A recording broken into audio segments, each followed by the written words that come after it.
तो हेलो बच्चों, नोआवा YouTube channel के बोर्ड आवर सेक्शन में आप सभी बच्चों का स्वागत है। तो आज हम इस वीडियो में आप लोग का जो मॉडल प्रैक्टिस सेट 1 है आपका सोशियोलॉजी का, समाज शास्त्र का, उसका हम सॉल्यूशन लेकर आए हुए सेट 1 का, और इसका पीडीएफ भी बता देंगे कि आपको कहाँ पे मिलेगा। तो वीडियो को पूरा देखें। और मैं पहले फिर से मैं एक बात बता दूँ कि वीडियो को पूरा देखने के बाद ही पीडीएफ डाउनलोड किया करें, तभी आपके लिए फ़ायदेमंद होगा, क्योंकि कोई भी चीज़ सुनने से याद होता है। ठीक है, मैं इतना दिनों से क्लास ले रहा हूँ, 2-3 सालों से ऑनलाइन क्लास ले रहा हूँ। मुझे पता है कि जो बच्चे वीडियो देख के पीडीएफ डाउनलोड करते हैं उन्हीं को फ़ायदा होता है और वो अच्छा मार्क्स ला पाते हैं। तो वीडियो आप लोग पूरा देख लिया करें, तब जाके पीडीएफ डाउनलोड किया करें। यह नहीं कि पीडीएफ डाउनलोड करके पढ़ ली, उससे कभी याद नहीं रहेगा। वीडियो देख लो एक बार सुनने से याद हो जाता है, उसके बाद जाके पीडीएफ डाउनलोड कर लेना और परीक्षा के टाइम उसको काम देगा। परीक्षा के टाइम पीडीएफ से ही पढ़ना है, लेकिन अभी वीडियो से पढ़ लीजिए। तो चलिए हम लोग इसका सॉल्यूशन पर चलते हैं और देखते हैं किस तरह के क्वेश्चन आए हुए हैं। इससे पहले टेलीग्राम ग्रुप से अगर नहीं जुड़े तो जुड़ जाए। टेलीग्राम ग्रुप में हमारे 2200 से भी ज़्यादा बच्चे जुड़ चुके हैं, तो आप भी जुड़ जाइए। टेलीग्राम ग्रुप का नाम दिख रहा होगा और इस टेलीग्राम ग्रुप का लिंक नीचे डिस्क्रिप्शन बॉक्स में भी दे दिया गया है। तो अगर नहीं जुड़ पाते हैं यहाँ पे दिखे हुए नाम से, तो डिस्क्रिप्शन बॉक्स में दिए लिंक से जुड़ जाइए, नहीं तो फिर दिख रहा है नाम, वहाँ से जुड़ जाइए। तो चलिए हम लोग सीधे सॉल्यूशन पर चलते हैं। 40 क्वेश्चन है, नेगेटिव मार्किंग नहीं है, सभी 1 नंबर के, तो कोई भी क्वेश्चन एग्जाम में छोड़ना नहीं है। देखो फर्स्ट क्वेश्चन क्या पूछ रहा है कि सोसाइटी नामक पुस्तक के रचयिता कौन थे। तो सोसाइटी नामक पुस्तक के रचयिता कौन थे, तो ये ऑप्शन आपका सही हो जाएगा, मैकआइवर व पेज। ठीक है, ये ऑप्शन आपका बिल्कुल करेक्ट हो जाएगा। आप लोग हो सके तो नोट्स कर लीजिएगा, लेकिन बाद में पीडीएफ दे देंगे तो कोई दिक्कत नहीं नोट बनाने का।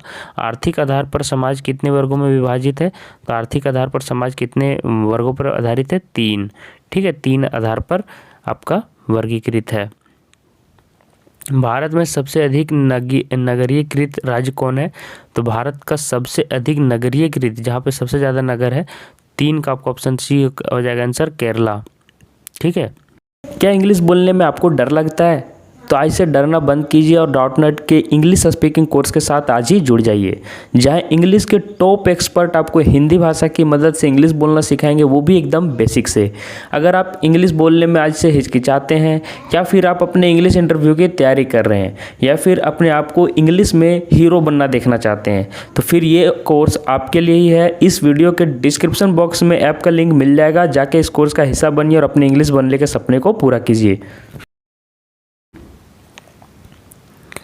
4th नंबर में देखो पूछ रहा है कि भारत में परिवार नियोजन कार्यक्रम जो हुआ है, परिवार नियोजन का कार्यक्रम आप लोग सुनते होंगे ब्लॉक में भी, तो वो शुरुआत कब की गई, तो 4th का ऑप्शन नंबर हो जाएगा। देखिए यहाँ पे कोई भी ऑप्शन करेक्ट नहीं दिख रहा है मुझे, तो आप इसका आंसर लिखना चाहे तो लिख लीजिएगा, 1952 होगा इसका आंसर। ठीक है, 1952। 5th नंबर क्वेश्चन देखो पूछ रहा है कि 2011 की जनगणना के अनुसार भारत में प्रति 1000 पुरुष पर स्त्रियों की संख्या, मतलब सीधा बताइए कि ये लिंगानुपात पूछ रहा है ना। ये क्या पूछ रहा है, लिंगानुपात भी इसी को कहते हैं। अगर लिंगानुपात पूछेगा तो भी इसका आंसर यही रहेगा, याद रखिएगा। लिंगानुपात किसको कहते हैं, 1000 पुरुष में महिलाओं की संख्या को लिंगानुपात कहते हैं। तो अगर यहाँ पे अगर ये वाला ना पूछ कर कि 1000 पुरुषों में स्त्रियों की संख्या क्या है, सीधा आपको लिंगानुपात भी पूछ सकता था। ठीक है, तो कितना है भारत में 2011 की जनगणना के अनुसार कितना था, तो 5वां का आंसर आपका हो जाएगा। देखिए यहाँ पे कहीं पे भी सही नहीं दिया हुआ है, आपका आंसर हो जाएगा 933। ठीक है, तो देख पा रहे होंगे कि ये जो सोशोलॉजी का और आपका जो सोशल साइंस का आया हुआ है, सोशल साइंस नहीं पॉलिटिकल साइंस का, तो दोनों में बहुत सारे मतलब मिस्टेक्स हैं। मॉडल पेपर में बहुत सारे को ऑप्शन मिल भी नहीं रहा है और बहुत सारे में ऑप्शन मिसप्रिंट भी है। तो चलिए देखते हैं 6 नंबर क्वेश्चन क्या दिया हुआ है। पूछ रहा है भारत में पहली बार किस वर्ष राष्ट्रीय जनसंख्या नीति अपनाई गई, राष्ट्रीय जनसंख्या नीति कब अपनाई गई, तो आपका हो जाएगा 6 का ऑप्शन नंबर ए सही हो जाएगा, 1976। ये ऑप्शन आपका बिल्कुल करेक्ट है। ठीक है, आगे देखिए क्या पूछ रहा है कि जनसंख्या की दृष्टि से भारत विश्व में कौन सा स्थान है। तो ये मैंने आपको पहले भी बताया कि पूरे जनसंख्या की दृष्टि में विश्व में पहला स्थान चीन का है, याद रखिए। दूसरा स्थान भारत का है।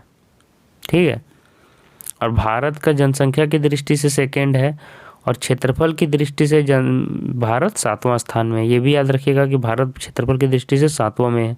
ठीक है, तो दूसरा आपका आंसर यहाँ पे सही हो जाएगा।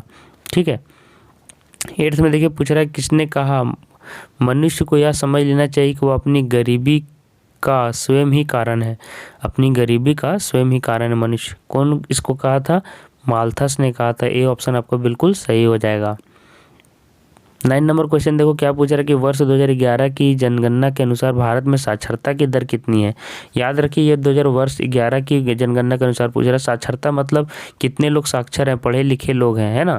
तो आपका क्या हो जाएगा 2011 की जनगणना के अनुसार, तो 9 का आपका ऑप्शन नंबर देखिए ए ऑप्शन सही हो जाएगा, 74%। ठीक है, याद रखिए इतना लगभग आपका सही है। आगे देखिए भारत की जनसंख्या विश्व की जनसंख्या का कुल कितना प्रतिशत है। ठीक है, पूरे विश्व की जनसंख्या को 100% माना गया है और उसमें से भारत की जनसंख्या को कितनी परसेंट है वो पूछा जा रहा है। तो आपको हो जाएगा 17%। याद रखिए 17.7%, कहीं दिया हुआ नहीं था ऑप्शन। फिर भी अगर जो देखिए अगर सामने में दिख रहा है 16% तो इसको भी आप टिक मार सकते हैं, लेकिन एग्जैक्ट मैंने आपको बताया कि 17.7% आपका होगा, है ना। आप इस हिसाब से देख सकते हैं कि अगर पूरी दुनिया का अगर 100 जनसंख्या है तो 16×96, 16×7=112, 16×96 हर छठा से सातवां नागरिक भारतीय है। याद रखिए हर छठा भारतीय नागरिक है, हर छठा आदमी भारतीय है। मतलब विश्व में अगर 6 आदमी हैं तो उसमें से एक आदमी इंडिया है। ठीक है, आगे देखो क्या पूछ रहा है कि भारत में पहली बार किस वर्ष राष्ट्रीय जनसंख्या नीति घोषित की गई। वहाँ पे अपनाई गई पूछ रहा था, यहाँ पे देखिए घोषित की गई पूछ रहा है। ध्यान दीजिएगा दोनों में अलग क्वेश्चन है। तो 11th का ऑप्शन नंबर ए सही हो जाएगा, 1976 ईस्वी। ठीक है, 6 में भी कितना आंसर था 6 का, देखिए दोनों सेम ही क्वेश्चन है, सॉरी दोनों 6 और 11th नंबर दोनों सेम ही क्वेश्चन है, एक ही चीज़ पूछा हुआ है। तो चलिए 11th भी हो गया, अब 12th में चलते हैं कि सोसाइटी इन इंडिया किसने लिखी।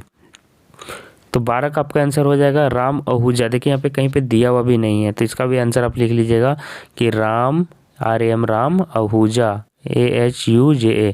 अगर हिंदी में लिखना चाहें तो इसे लिख दीजिएगा राम आहूजा। ठीक है, ये नाम याद रखिएगा। आगे देखो 13 में पूछ रहा है कि मानव समाज एवं संस्कृति का इतिहास कहाँ से शुरू होता है। तो कहाँ से शुरू होता है मानव समाज एवं संस्कृति का इतिहास, तो 13 का ऑप्शन नंबर ए सही हो जाएगा, गाँव। 14 नंबर देखिए क्वेश्चन पूछ रहा है कि समाजशास्त्र के जनक कौन है। तो कौन है, याद रखिएगा अगस्त कॉम्टे हैं, है ना। अगस्त पे आगे जोड़ सकते हैं, अगस्त कॉम्ट। ठीक है, आगे देखो 15 नंबर क्या क्वेश्चन दिया हुआ है कि भारत के किस विश्वविद्यालय में समाजशास्त्र की पढ़ाई शुरू हुई थी। तो किस विश्वविद्यालय में समाजशास्त्र की पढ़ाई शुरू हुई थी प्रथम बार, तो सबसे पहला बार पूछा जा रहा है इसका मतलब, तो हो जाएगा बम्बई विश्वविद्यालय, ए ऑप्शन सही हो जाएगा। आगे देखो पूछ रहा है कि ग्रामीण एवं नगरीय समुदाय को पृथक करने का मुख्य आधार क्या है। तो क्या है, तो 16 का आपका ऑप्शन नंबर ए हो जाएगा, व्यवसाय की प्रकृति, है ना। 17 देखो पूछ रहा है कि किसने सीमांत मानव की अवधारणा दी है। तो सीमांत मानव की अवधारणा किसने दी है, सीमांत मानव की अवधारणा जॉनसन ने दी है। तो ये ऑप्शन आपका बिल्कुल सही हो जाएगा। 18 नंबर क्वेश्चन देखो क्या पूछ रहा है कि उपनिवेशवाद किस सोच का प्रतिफल है। तो याद रखिए कि जो उपनिवेशवाद है आपका 18 का कौन सा आंसर सही हो जाएगा, साम्राज्यवाद का आपका प्रतिफल है। तो ये भी इंपॉर्टेंट क्वेश्चन है, ये रिपीट हो सकता है, तो इसको याद रखिएगा उपनिवेशवाद वाला। ठीक है, आगे देखो भारत में प्रथम बार जनगणना कब हुई थी। तो कब हुई थी, 1872 ईस्वी में। तो ये भी याद रखिएगा, ये सारे इंपॉर्टेंट क्वेश्चन है मॉडल पेपर वाले।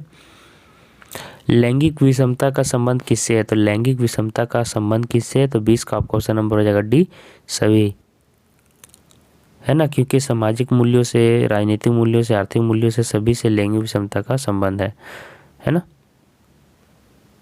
आगे देखिए पूछ रहा है कि भारत में सबसे अधिक शिक्षित महिलाओं वाला राज्य कौन है। तो सबसे अधिक शिक्षित महिलाओं वाला राज्य कौन सा है, केरला। केरला ओवरऑल भी अगर बोला जाए लिटरेसी रेट की सबसे ज़्यादा कहाँ पे है, तो वो केरला ही होगा सबसे ज़्यादा में। ठीक है, आगे देखो 22 में क्या पूछ रहा है कि साम्राज्यवाद की उत्पत्ति किन भाषाओं से हुई है। तो ये बहुत इंपॉर्टेंट क्वेश्चन है ना। तो ये भी याद रखिएगा कि कौन किन भाषाओं से जो मतलब कि हुई है। तो 22 का ऑप्शन नंबर हो जाएगा लैटिन एवं ग्रीक। तो आपको हो जाएगा ए ऑप्शन आपको बिल्कुल सही हो जाएगा। ठीक है, अब देखो भील नामक जनजाति किस राज्य में निवास करती है। तो याद रखिएगा कि भील नामक जनजाति जो है मध्य प्रदेश में, ए ऑप्शन में आपका हो जाएगा सही कि निवास करती है। आगे देखिए घूम कुड़िया किस जनजाति में पाया जाता है। तो घूम कुड़िया 24 का ए हो जाएगा, उरांव में आपका पाया जाता है जनजाति।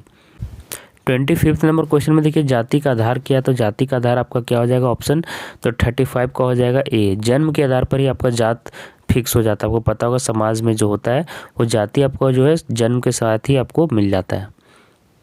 किस समाज में हठ विवाह का प्रचलन है? तो किस में हठ विवाह का प्रचलन है? तो 26 का आपको ऑप्शन नंबर हो जाएगा ए, जनजातीय समाज में। ठीक है। 27 देखो, भारत में कि सबसे कम साक्षरता वाला राज्य कौन है? तो सबसे कम साक्षरता वाला राज्य याद रखिए कि कौन है, बिहार है ना। तो ये ऑप्शन आपका बिल्कुल सही हो जाएगा। आगे देखिए पूछ रहा है कि रेडिकल नारीवाद के अनुसार लैंगिक असमानता का मूल कारण क्या था? तो क्या हो जाएगा, रेडिकल नारीवाद के अनुसार लैंगिक असमानता का मूल कारण क्या था? 28 का आपका ऑप्शन नंबर कौन हो जाएगा, ये सही हो जाएगा, पितृसत्ता, है ना। आगे देखो 20 नंबर में क्या पूछ रहा है कि नई राष्ट्रीय जनसंख्या नीति कब घोषित की गई? तो क्या हो जाएगा, नई राष्ट्रीय जनसंख्या नीति कब घोषित की? 29 का हो जाएगा 2000 ईस्वी में। ठीक है। आगे देखो निम्नलिखित में से कौन सी भारतीय समाज की विशेषता है? तो ये सारे में आप देखिए कौन कौन सी आपका है। तो 30 का ऑप्शन नंबर में देखिए हो जाएगा अनेकता में एकता। ये हमारे देश का ये एक भारतीय समाज का विशेषता है। तो ये ऑप्शन आपका बिल्कुल सही हो जाएगा। तो इसको आप टिक भी मार सकते हैं। ठीक है। आगे देखिए फिर क्या पूछ रहा है 31 नंबर क्वेश्चन में। चलिए हम लोग आगे बढ़ जाते हैं थोड़ा।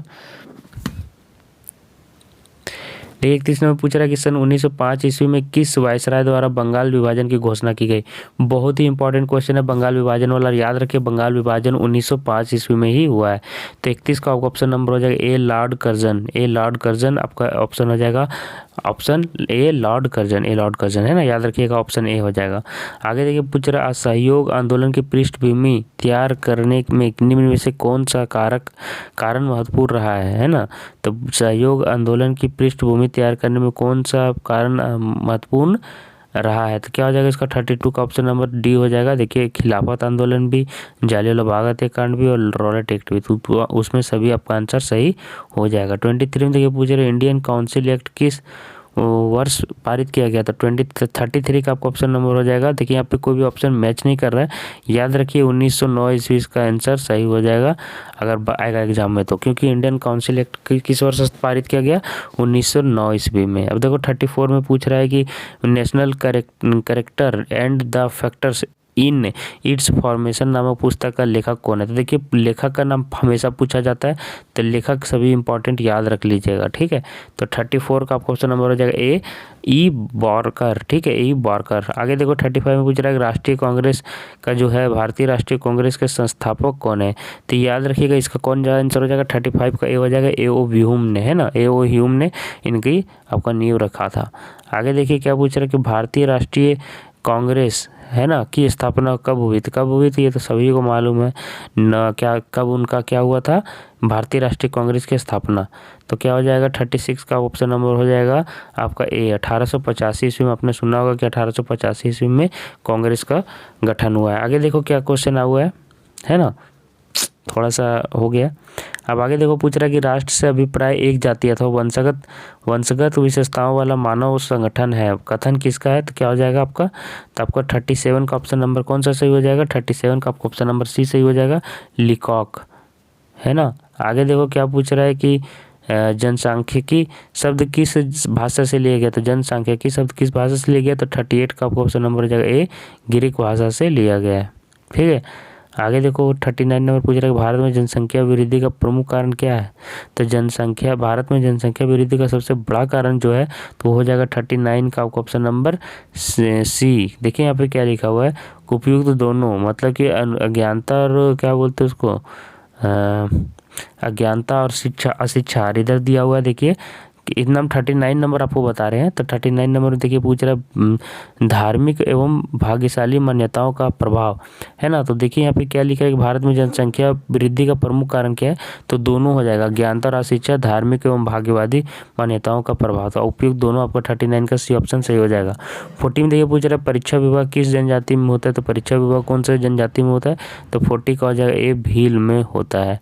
तो इस तरह से देखिए मैंने 40 क्वेश्चन का जो भी है क्वेश्चन आपका जो भी है मैंने कंप्लीट करा दिया है, और बाकी सेट का भी सॉल्यूशन यहाँ पे धीरे धीरे आपको दिए जाएंगे।